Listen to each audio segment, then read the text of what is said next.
পাশে দাঁড়িয়ে থাকা যে সন্তান, ওই সন্তান যদি বাবা বাবা বলে বাবাকে জড়িয়ে ধরে, আর সাইডে থাকা যে সন্তান যার বাবা ওর ভিতরটা একেবারে ছিঁড়া যায়।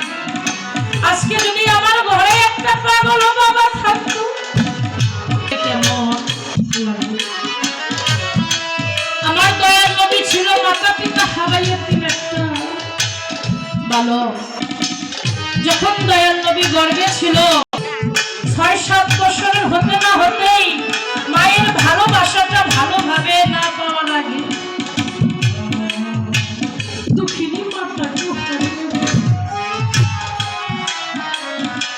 চিরদিনের পিতা মাতা হারাইয়া